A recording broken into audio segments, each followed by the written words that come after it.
기업의 목적과 국가의 목적이란 제목으로 특히 대립, 딜레마, 관점이라는 측면으로 제 스스로도 학습해보는 시간을 갖고자 합니다. 전체 내용을 보시고 내용이 좋으셨다고 생각되시면 좋아요, 그 다음에 구독 눌러주시면 감사하겠고요. 또한 1.5배속 정도로 보시면은 편리하실 것으로 생각이 듭니다.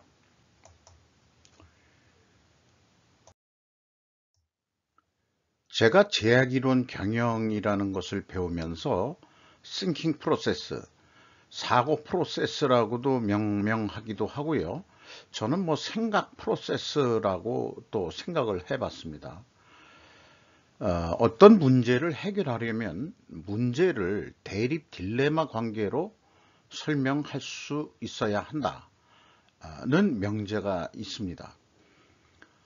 대립의 근본 원인이 심리적 또는 이념적인 것에 다다르게 되면 거기서 멈춰야 한다.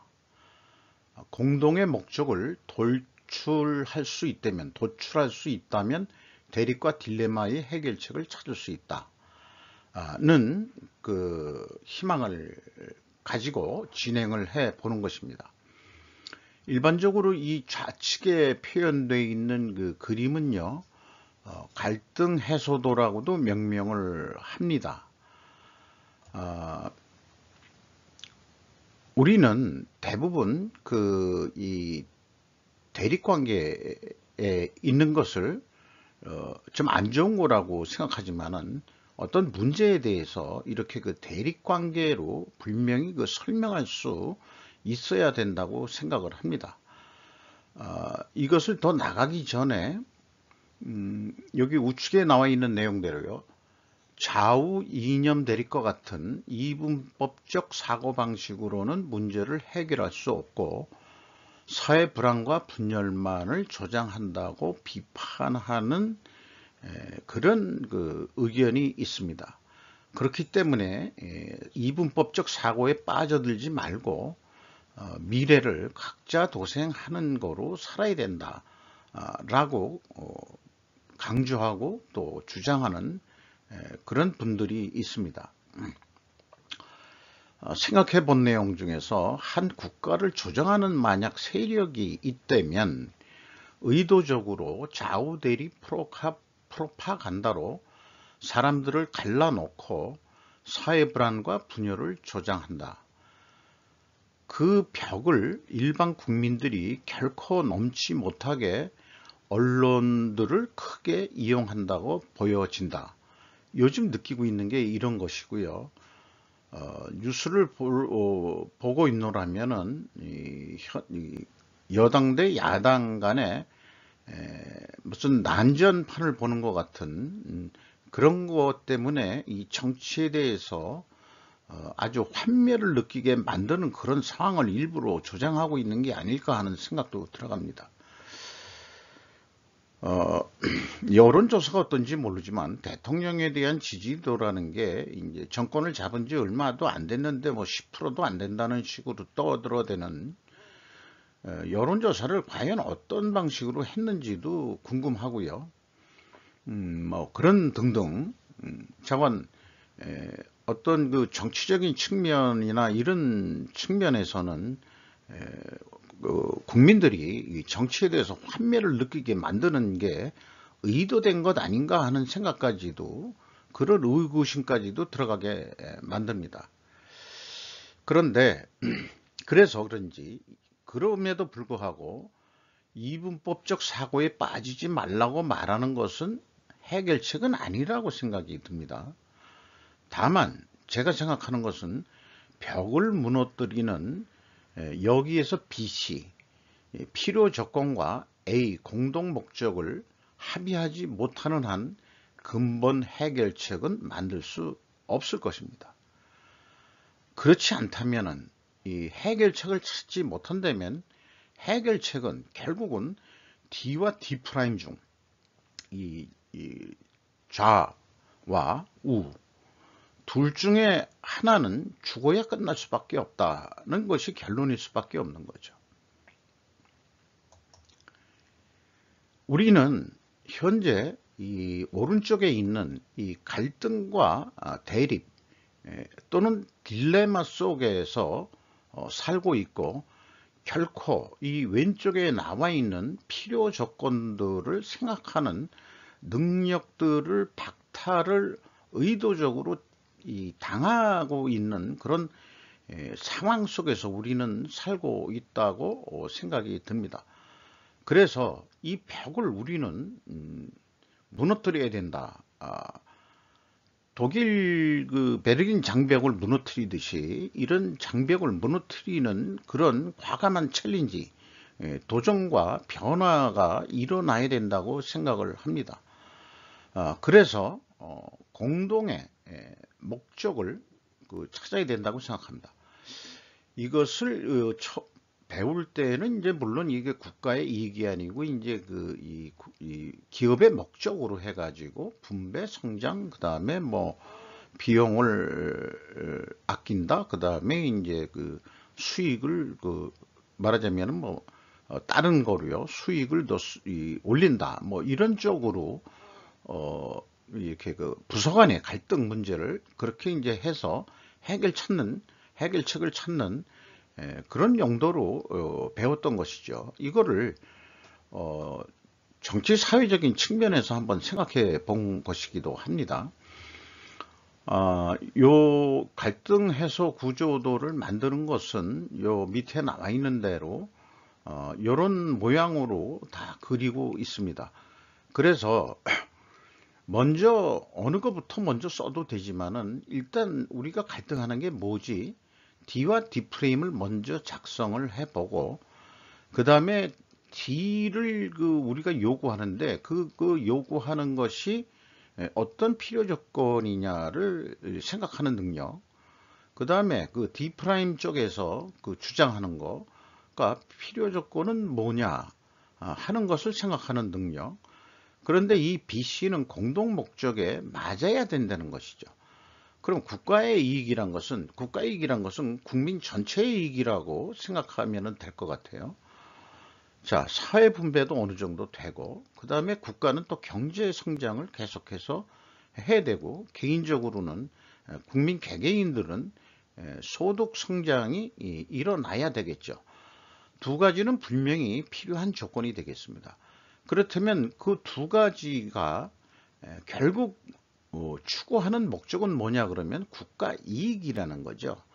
이것에 합의를 할 수 있다면은 현재 우리가 갈등하는 그 내용을 해결책을 찾을 수 있는 길은 분명히 있다는 것입니다.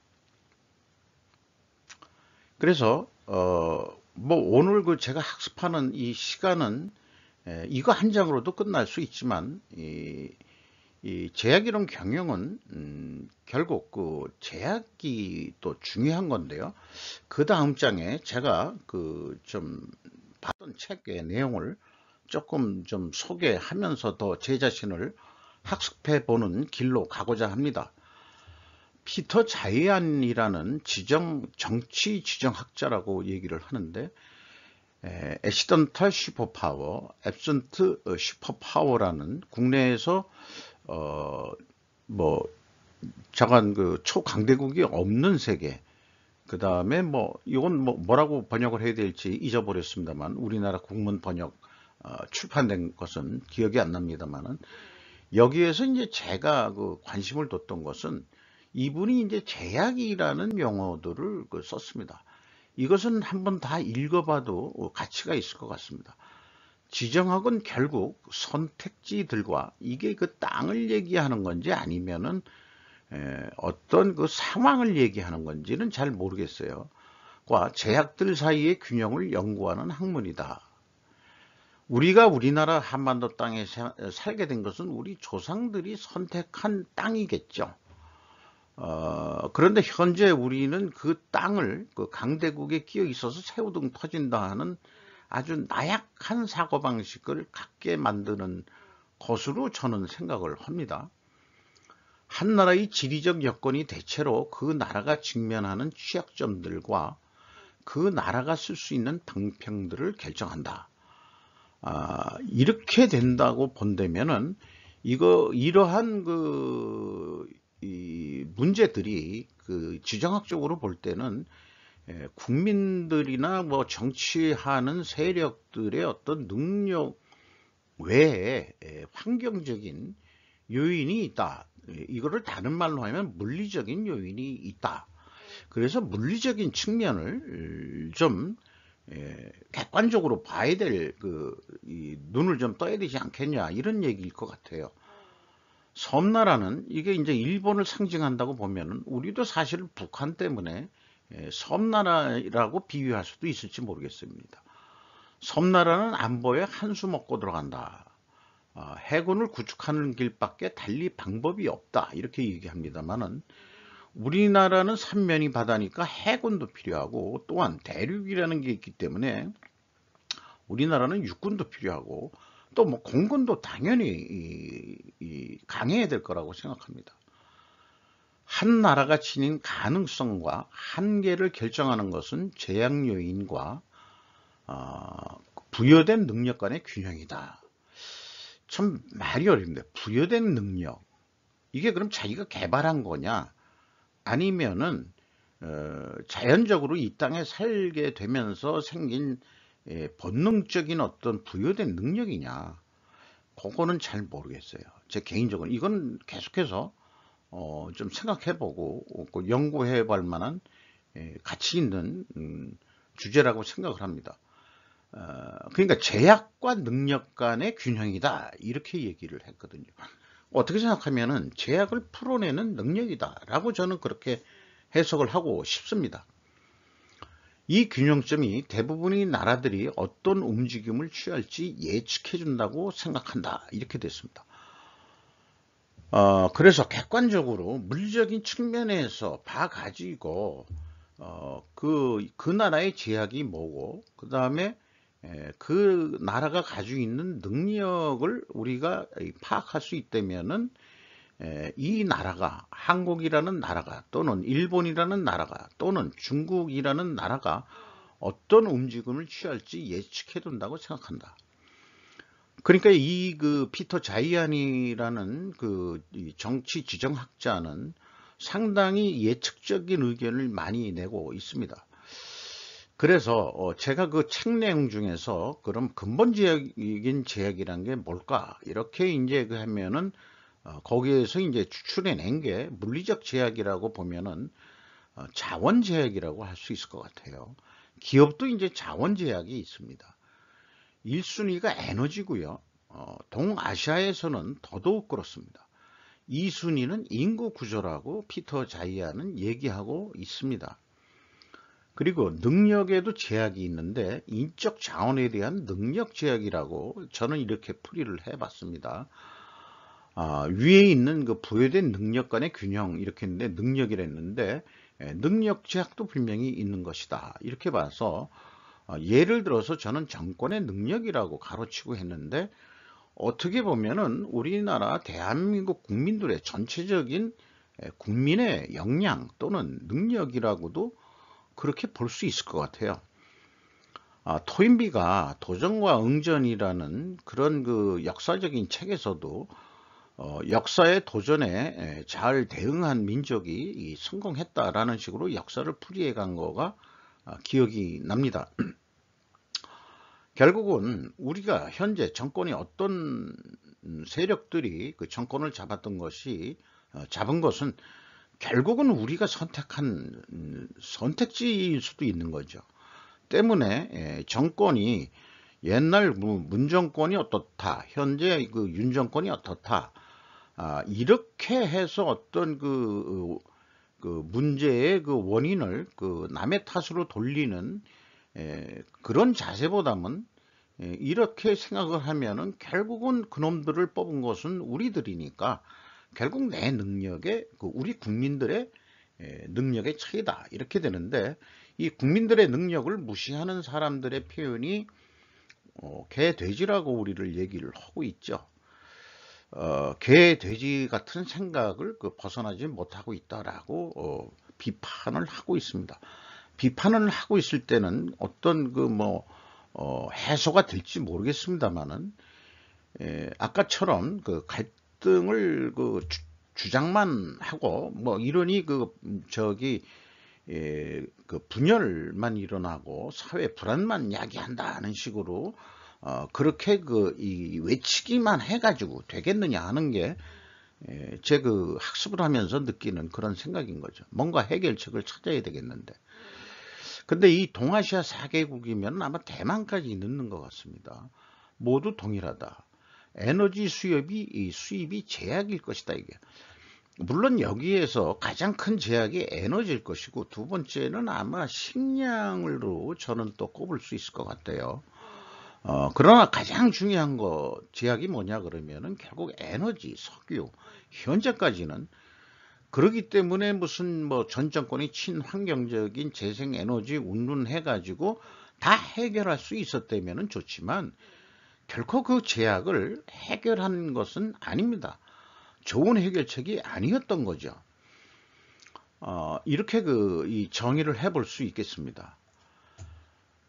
이것은 이제 이 둘 중에 하나 책에 나와 있는 이 결말 부분에 나와 있는 얘기인데, 2040년이면은 저도 나이가 꽤 먹었을 때고, 이제 이 세상과 좀 이렇게 말하자면은, 하늘나라로 가야 될 상황 아닌가까지 생각이 드는 그런 때이기도 합니다만, 2040년 무렵이 되면 많은 개발도상국들이 고통스러운 노후를 향해 쩔뚝거리며 다가가게 된다.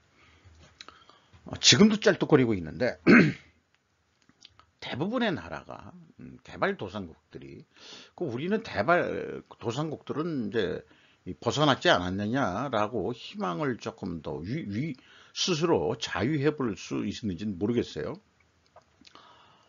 근데 중국이 먼저 그 지경에 처하게 된다. 중국인의 평균 연령은 47세인데 반해 미국은 겨우 40세다. 그러니까 젊은 놈이 더 힘이 있다는 얘기죠. 중국과 유럽은 추락하고 곧 자치를 감추게 된다. 러시아는 제풀에 무너진다. 이렇게 이제 그 앞날을 과감히 예측하고 있습니다. 세월이 지나면 내가 틀렸다고 증명될 거라고 이게 자문자답식으로 하는 게 자기가 매우 자신감 있는 표현의 한 방법이겠죠. 2040년에 나를 찾아올 때는 구미 당기는 술 한 병 사들고 오시길, 분명히 자기 예견이 실현될 것이다 라고 이 사람은 자신 있는 표현을 하고 있는 거죠. 피터 자이안이 생긴 것도 잘생겼더라고요. 지정학을 공부했다는데. 자, 그래서 그 다음 장에 보면 에너지가 제약이라고 얘기를 했으니까 그림으로 잠깐 스킵이 됐는데요. 최근에 그분이 또 낸 책은 세계의 종말은 시작에 불과하다. 세계화의 붕괴를 지도화한다. 이래서 이런 책 제목인데, 이게 발간이 2022년도 6월 달에 나온 지 얼마 안 됩니다. 이것이 국내에 번역이 될지 안 될지는 잘 모르겠습니다만은, 번역의 힘을 빌어서 속에 나와 있는 내용을 보면은 2019년은 세계 경제의 마지막 해였다. 몇 세대에 걸쳐 모든 것이 더 빠르고 더 좋아지고 더 저렴해지고 있다. 마침내 원하는 것은 원하는 대로 며칠 심지어 몇 시간 안에 집으로 보낼 수 있게 되었다. 미국은 그렇게 만들었지만 이제 미국은 그것을 계속하는 것에 흥미를 잃었다. 글로벌 서플라이 체인은 미 해군의 보호가 있어야만 가능하다. 세계 공급망이라는 것은 미국의 해군력이 없으면 불가능하다는 것을 강조하고 있죠. 달러는 국제화된 에너지와 금융시장을 지탱한다. 복잡하고 혁신적인 산업은 미국 소비자들을 만족시키기 위해 만들어졌다. 미국의 안보정책은 전쟁 중인 국가들로 하여금 무기를 내려놓도록 강요했다. 구체적인 내용은 잘 모르겠습니다만은 우리나라는 좀 뭐 무기를 더 개발하라고 이렇게 격려를 좀 받고 있고, 일본도 좀 그렇게 될 것 같죠. 수십억 미국 주도의 무역 시스템이 전 세계로 확산되면서 많은 사람들이 식량과 교육을 받았다. 그런데 이 모든 것은 인위적인 것이었다. 미국의 의도적인 것이었다. 인위적인 것이었다. 라는 것으로 이해가 됩니다. 이 모든 것은 일시적이었다. 이 모든 것이 끝나가고 있다. 세계의 종말이라고 해서 지구가 종말이라는 얘기는 아닐 거고요. 현재의 이 세계, 글로벌이라는 개념의 어떤 세계 질서는 종말을 고하지 않겠냐, 뭐 이런 얘기인데, 다른 세계가 온다, 뭐 그런 얘기 같기도 하고요. 인세상의 종말은 시작에 불과하다. 작가이자 지정학자인 전략가인 피터 자이아는 다음과 같은 계획을 세운다. 다음번, 여기 이제 영어로는 뭐 다음에 분열된, 아니 그러니까 나눠진 세계 뭐 이런 것 같아요. 다음번 세계, 국가나 지역이 그들 자신의 상품을 만들고 식량을 재배하고 에너지를 확보하고 투쟁하고 인구 감소와 고령화 둘 다와 함께 모든 것을 할 수밖에 없는 세상이 된다는 얘기죠. 우리는 이미 많이 그런 얘기들을 수없이 많이 들어왔습니다. 유사한 얘기들을. 특히 우리나라 이 인구 감소와 고령화는 발등에 떨어진 불이다 하고서 이제 많이들 또 뉴스 보도가 되고 있죠. 이것은 이제 우리나라만의 문제가 아니고 중국이 더 그렇고, 그 다음에 일본은 더 우리보다 이제 빨리 온 건데, 그나마 우리는 일본보다 인구가 작고 중국보다도 인구가 작은 상태에서 인구 감소와 고령화가 진행이 된다면 누가 경제를 이끌어 나가고 누가 이 나라를 지킬 것인가 하는 거에 대해서는 좀 안타까운 그런 생각이 있는 거죠. 그래서 결혼해서 애를 낳는 분들이 이제는 젊은 세대들이 오히려 이제 존경스러운 그런 마음이 들게 됩니다. 이 모든 것을 가능케 하는 나라들의 목록은 여러분이 생각하는 것보다 작다. 그러니까 스스로 자기가 생산을 하고 식량도 재배하고 에너지를 확보하고 그 다음에 투쟁하고 또 인구 감소와 고령화를 어떻게 해서든지 잘 극복해서 해결해 나갈 수 있는 나라는 생각하는 것보다 작다. 근데 유독 피터 자이아는 미국밖에 없다라고 지금 자신스럽게 얘기를 하고 있어요. 네. 즉 제품을 제조하는 방법, 식품을 재배하는 방법, 불을 켜는 방법, 물건을 운반하는 방법, 비용을 지불하는 방법 등 상호 연결된 세상의 모든 것이 변화하고 있다. 이런 소개의 책, 말하자면 시작에 출판사가 홍보하는 내용이 되겠습니다. 뭐 원서를 산다고 해서 제가 읽을 수 있는 능력은 없고요. 국내에서 누가 번역을 잘 하시는 분이 좀 번역을 해줘서 나오면은 좀 꼭 사서 읽어보고 싶은 책이기도 합니다.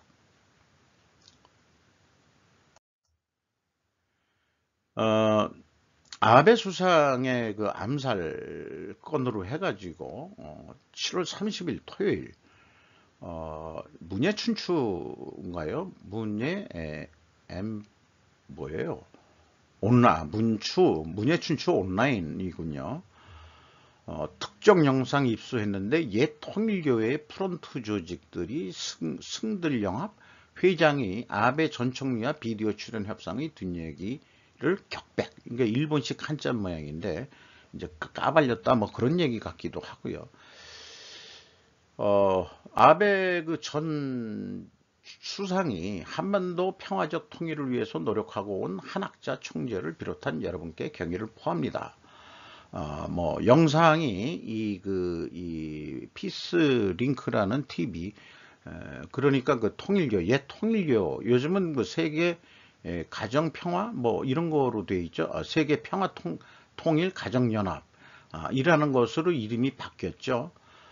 등등 해가지고 결국 은근히 벌써 전번 다른 영상에서도 이 종교단체한테 돈을 먹는 사람들은 거론을 해야 된다라는 그런 뉴스가 또 나왔었고요. 그거는 뭐 특정 종교단체를 얘기는 안 했지만은 종교성을 가지고 있는 통일교, 분명히 이 지칭을 해서 한 뉴스 보도 기사라는 것은 일본 뉴스를 보더라도 누구나 알 수 있을 겁니다. 뭐 제목이 그때 이제 신통한 한국을 위한 싱크탱크 2022년 희망전진 대회에서 요 아베 총리가 저하고 나이가 같은 것 같아요. 당시 67세라고 그러면은. 그래서 아베 대통령을 저격한 야마가미 데츠야는 이런 모습을 보고 죽이는 수밖에 없어와 암살의 결의를 굳혔다고 진술했다. 이게 진짜일까요? 저는 믿을 수 없습니다. 한일 간에 이제 우리 또 정권이 좀 바뀌어가지고 우호적인 관계를 좀 해보려고 그러는데 또 이런 사건이 일어나가지고 더더욱 좀 힘들게 된 거 아니냐 하는 느낌도 들어가고요. 요즘 뭐 댓글들은 제가 좀 안 봤습니다만은 여기에 이제 뭐 PAS 그다음에 이제 아이디를 다 보호를 해주고 있죠. 통일교의 문제를 더 거론하세요. 정치가 더 꺼림직한 기분이 아니라면 정교 분리 원칙을 관철하기 바란다. 여당은 문제가 없다고 발언한다면 법률로 엄벌해 해도 문제가 있는 수 없다. 이게 이제 뭐 일본 번역이 매끄럽진 않습니다만 없다 하지 못할 문제지만 있을 겁니다. 항상 의문이 있는데 젊은 사람은 정치에 관심이 없이 스스로 고생하고 있는지요. 자, 뭐 이런 이 댓글인데 여기에 댓글에 좋아요가 무려 27,654 좋아요가 눌려졌고 여기 화면 뒤에 안 보입니다만은 이 싫어요는 1663이 눌러져 있습니다. 이 정도 이게 가면은 미국이 상당히 우경화 쪽으로 크게 기울어지고 있다 이런 이제 생각을 하게 됩니다. 그래서 아까 피터 자이안 개인 홈페이지 회사 홈페이지죠. 거기에 보면은 뉴스레터를 내는 게 있습니다. 간헐적으로 뭐 자주 내는 것 같은데 국제적인 이슈가 있으면은 내는 것 같아요. 그래서 아베 총리에 대한 말하자면 논평을 일본의 변곡점에서의 암살. 현재 일본이 뭔가 변곡점을 지나고 있는데 그 시점에서의 암살이다. 이게 제목을 달아도 상당히 뭘 알기 때문에 이런 제목으로 다는 것 같다. 이런 생각이 들어갑니다.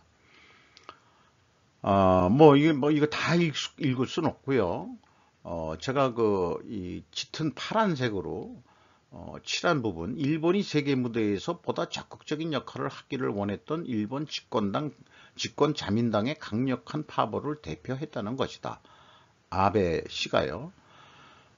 그리고 그 다음에 이 천황을 비판한 나가사키 시장을 암살하려 했는데 자민당이 시켜서 한 것도 아니고 범인은 2017년에 나가사키의 또 다른 시장이 암살되었는데 범인은 지역 야쿠자였다. 나가사키면 큐슈 지방 맨 왼쪽에 있는 거고 원자폭탄이 터진 곳이죠. 제일 동포들이 후쿠오카라든지 이런 쪽에 또 좀 많이 살고 있는 거로 알고 있습니다. 또 일본 야쿠자의 제일 동포들이 또 나름 포진돼 있다라는 얘기도 많이 들었습니다. 아베 총리는 일본의 군사력을 확대하고 인도 태평양 전역, 특히 인도와 일본 사이의 관계를 강화하는 데 있어 핵심 지지했다. 근데 태평양 전략에 많은 아이디어를 냈다. 이런 얘기 같아요. 맨 밑에 써 있는 고 아베 전 총리와 그의 동맹국들은 일본을 또 다른 변혁의 시기로 몰아넣으려 하고 있다. 그리고 이번에는 글로벌화 시대에 일본도 다른 나라들과 함께 탈바꿈할 태세다. 이렇게 이제 논평을 냈습니다. 또 하나 러시아의 가즈포럼이라고 번역하는 것도 있고 가스포름 이거는 가스포럼이라고 번역이 됐는데요. 불가항력 선언, 대례 대처법, 이 대리 어딘지를 얘기를 하는지 잘 모르겠습니다. 이건 단지 러시아의 벼랑 끝 전술인가 협상용 칩이냐 이제 뭐 이런 식으로 논평을 했고요. 현재 돌아가는 상황은 유럽의 가엾은 몇 가지 옵션, 러시아가 우크라이나와의 전쟁뿐만 아니라 유럽과 직접 충돌하고 있는 것을 점점 더 많이 인식하고 있는 암울한 현실이 담겨져 있다. 이런 식으로 이 논평을 했습니다. 또 중국에 대한 얘기는 베이징 코비드 제로와 봉쇄 2배 감소 이렇게 했는데 국내 뉴스에는 내가 본 적이 없는 것 같아요. 코비드 제로 정책을 2027년까지 연장한다고 발표했다. 자, 중국이 어떻게 가려는지 이러면 거꾸로 이제 경제가 위축이 되고 또 사람들의 이동이 제한이 되게 되면은 결국 경제 활동이 위축이 될 수밖에 없겠는데 뭐 이런 것들이 어떤 분들의 해석은 시진핑이 산연임을 굳건히 할 뿐만 아니라 아예 이 푸틴처럼 영구 통치하는 그런 이 권력자가 되기 위한 방편으로도 하고 있는 것 같다라는 분석도 나오고 있는 중이죠. 그리고 자신들이 개발한 백신이 별로 효과가 없다는 것을 알기 때문에 좀 이렇게 강한 봉쇄 정책을 쓰고 있는 것으로 또 해석되기도 하고요. 어쨌든 중국에 투자한 회사들이 미래는 어떻게 적어도 제조업자들에게는 베이징이 발생을 망치고 있기 때문에 지속적인 폐쇄의 망령이다. 뭐 이런 식으로 얘기를 했는데요. 뭐 빠져나오는 기업들도 많죠. 네, 이런 얘기도 있고요. 그 다음에 코비드는 사라지지 않고 안 사라질 것 같아요. 감기가 같이 되겠죠. 결국 인간이 극복하지 못한 아주 직효가 있는 감기약이라는 건 없죠. 우리 스스로 이 항체를 만들어내야 되는 게 감기 이런 거니까 외국 백신, 중국 노동자, 운송 노동자, 항만 노동자 등에 대한 CCP의 정책이 크게 바뀌지 않는 한 멈출 기미를 보이지 않는 바이러스, 그리고 발붙일 기미가 보이지 않는 정부에 좌우되고 있다. 자, 뭐 제가 번역한 게 아니고 이제 번역기로서 파파고가 해준 거를 그냥 말하자면은 전제한 건데요. 어쨌든 이 중국이 봉쇄를 계속해서 강화해 나가고 있다는 것이고요. 또 세계 종말의 글로벌 농업이라는 또 논평을 했습니다. 그래서 아까도 제약이 에너지지만 이제 이 세계의 종말의 글로벌 농업이라는 것도 좀 문제가 된다는 얘기죠. 근데 여기서도 세계 식량 공급의 전망은 어둡지만 몇 가지 밝은 점들이 있다. 우크라이나가 다시 수출을 한다. 뭐 이런 얘기도 있습니다만은 결국은 미국은 자급자족이 된다 이거죠. 중부지방의 끝없는 곡창지대에서 나오는 거 가지고 자기네들이 충분히 먹고 살 만한 것도 되고 식량 수출도 할 수 있을 만한 그런 옛날 우리 동양계 인디안들이 자연과 더불어 자연 친화적으로 살고 있던 그 땅을 미국이 새로운 이 나라를 만들면서 자기네들이 더 강한 세계의 지금 패권을 가지고 있는 그런 나라가 됐죠. 역사는 또 그렇게 흘렀네요. 러시아의 전략적인 이행으로 이미 1000만 명의 우크라이나 사람들이 그들이 집에서 쫓겨났고 거의 400만 명이 현재 외국 땅에서 어정쩡하게 살고 있다. 자, 식량이 우크라이나가 제2의 세계 곡창지대라고 얘기를 하고 있는데, 식량난이 더 가중되고, 우리나라 요즘에 인플레이션 되는 것도 다 그 영향에 있는 것 같습니다.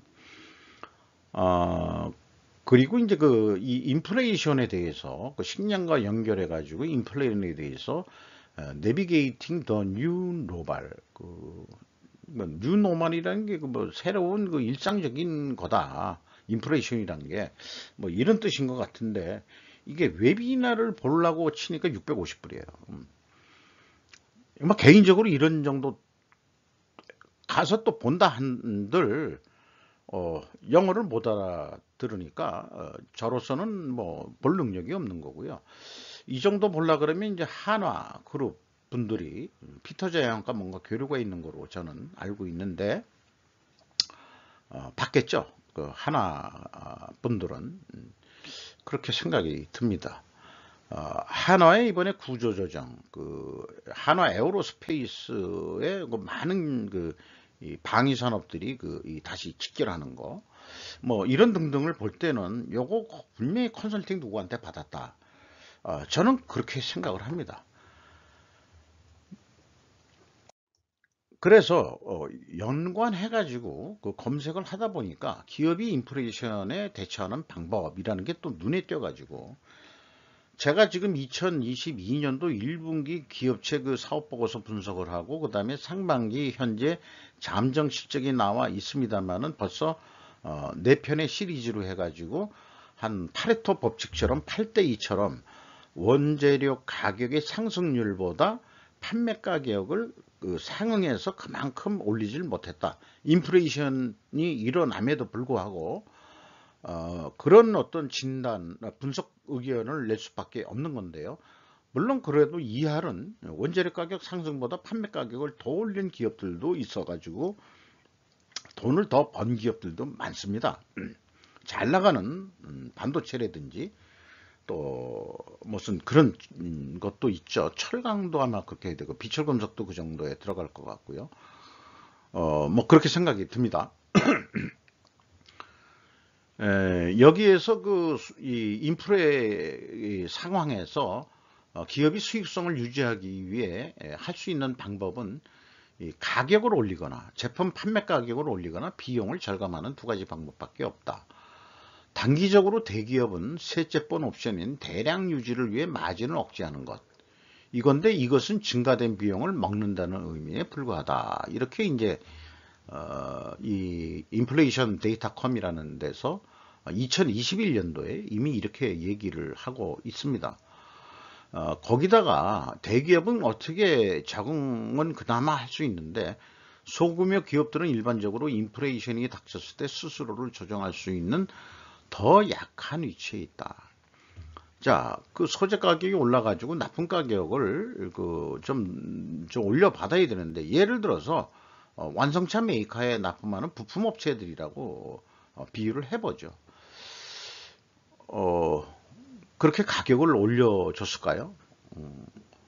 현대차나 기아차나 판매량은 줄었는데 이익은 더 늘었다고 이 잠정 실적에 얘기를 했습니다. 공시를 했어요. 그러면 본인들의 이 자동차 판매 가격은 그렇게 안 올렸다 그러면은 결국은 부품 원재료 가격을 내렸다는 얘기거든요. 자, 그러면 뭐 빤한 겁니다. 그 가격 후려치기 한 거 아니야? 뭐 이런 생각을 좀 해볼 수 있는 거죠. 중소기업은 참 힘이 없는 거죠. 그 경제 상황도 결국 강제의 논리가 통행되는 양육 강식의 그 세상이 물론 그 자연계가 그 양육 강식이죠. 뭐 또 이 글로벌 세계도 양육 강식인 건 맞습니다. 제가 생각할 때는. 그러니까 어떻게 해서든지 그 강자 편에 붙어야 된다는 거죠. 안 잡혀먹히게. 이거 뭐 빤한 진리 같아요. 네. 이거를 모르고 말하자면 국뽕적인 또 뭐 민족혼이 어떻고 그다음에 이제 뭐 이런 얘기들을 하는 아주 순진 무구한 그런 식자들을 볼 때 뭐 틀린 말은 아닌데 우리나라 자존심 세우는 건 좋아요. 그렇지만은 뭐 살아야 그것도 가치가 있는 거지 이 사람아. 아무리 나이가 먹은 사람한테도 그런 얘기를 좀 하고 싶네요. 그래서 대처하는 방법이 뭐 4가지를 소개하고 있는데 효율성과 생산성을 중시한다. 이게 전형적인 원가 회계가 중요하게 하는 거죠. 요거 때문이라도 그 원가 회계에 대해서 그 스루풋 회계에 대해서 한번 그또 기초 과정식으로 한번 그 미국적 그 저기 마케팅 내용을 한번 또 소개하는 시간을 갖고자 하기도 합니다.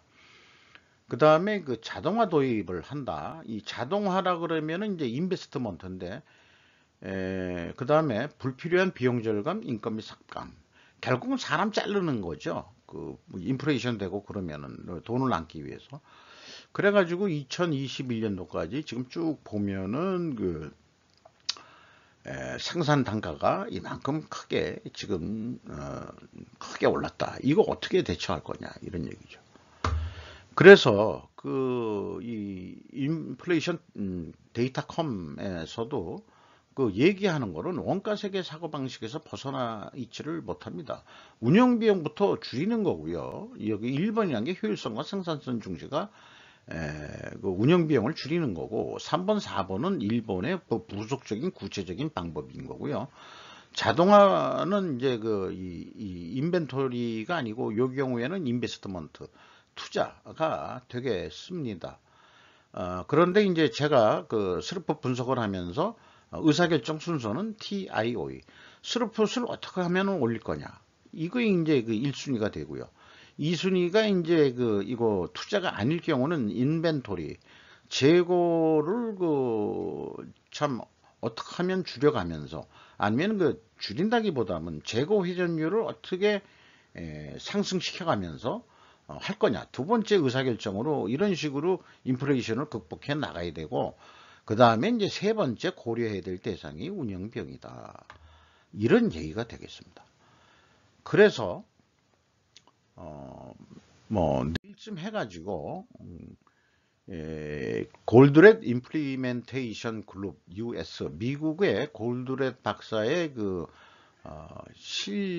골드렛 실행 그룹 뭐 이렇게 얘기를 할 수 있을까요? 비즈니스 하는 그런 영리 조직인데, 그 영리 조직에서 스루풋 어카운팅에 대한 그런 장대한 마케팅 글이 나와 있습니다. 이것을 번역기 도움을 해가지고 내일쯤 한번 조금 정리를 해서 소개를 해 드릴까 합니다. 이 스루풋 어카운팅도 자신들이 얘기하는 걸 보면 골드렛의 제약, 스루풋 회계 이론 이렇게 해서 이제 또 제약 이론, 스루풋 회계 이렇게 이제 이 번역을 해야 될지는 모르겠습니다만, 어쨌든 제약 이론 범위 내에 스루풋 회계도 이론이 들어가 있다는 거죠. 그렇게 이해가 되면 되겠고요. 제가 개인 회사 이름이 조직을 나올 때 그냥 어떻게 짓다 보니까 이 스카이어는 제 국문 이름을 한자의 뜻을 영어로 바꾼 겁니다. 스카이어라고. 어떤 머리 좋으신 분들은 한자가 저게 뭐겠구나라고 좀 이렇게 알아차릴 수 있지 않을까 그렇게 생각합니다. 홀딩스라는 것은 제가 뭐 지주에서 만들겠다고 해서 한 건 아니고, 그때 이제 제 개념의 홀딩스는 이 페이퍼 컴퍼니, 종이 회사로서 개인 사업자지만은 어떤 사무실을 직접 가지고 뭐 그렇게 하는 게 아니고, 뭐 사무실을 좀 빌린 적도 있죠. 근데 이제 뭐 사업이 잘 안 돼가지고 제가 스루풋 제약이론 뭐 이런 쪽으로 어떻게 해보려고 그랬는데 제 능력 범위가 안 돼서 그랬는지 모르지만은 어쨌든 자관 스카이 홀딩스라고 상호를 조직을 나오면서 만들어 썼습니다. 이렇게 또 만들게 된 이유도 사실은 내부 회계 관리 제도라는 게 이제 생기면서 그거를 제가 말하자면 내부 감사를 조직 내에 있을 때 일부 담당을 했고요. 나와 가지고 아예 그거를 아웃소싱을 받아 가지고 제가 제 비즈니스로 시작한 게 내부 회계 관리 제도 그 점검하는 거, 그러니까 내부 감사라고 할 수 있겠습니다. 그래서 어느 정도 저도 그 회계 전공은 아니지만은 많이 그 회계를 그 간접적으로 또 직간접적으로 배웠고, 그 다음에 또 감사를 통해서도 많이 회계에 대해서 피부로 좀 많이 익숙해졌다. 회계로 먹고 산 적은 없습니다. 물론 뭐 조금 그 뒤에 그 결말이 좀 지리멸멸해졌는데요. 다음 시간에 그 스로프 어카운팅 이론적인 측면을 그 마케팅을 어떻게 이 미국에서는 홍보하고 있는지 소개하는 시간을 가져보도록 하겠습니다. 다소 시간이 길었습니다만, 그래서 처음 시작할 때 속도를 1.5배속을 보시기를 권한다고 말씀드렸습니다. 이상 스스로도 이 지정학적인 측면, 그 다음에 그 제약이라는 측면, 그 다음에 이제 그 갈등 대립, 이런 등등을 좀 생각해보는 시간을 가져왔습니다. 감사합니다.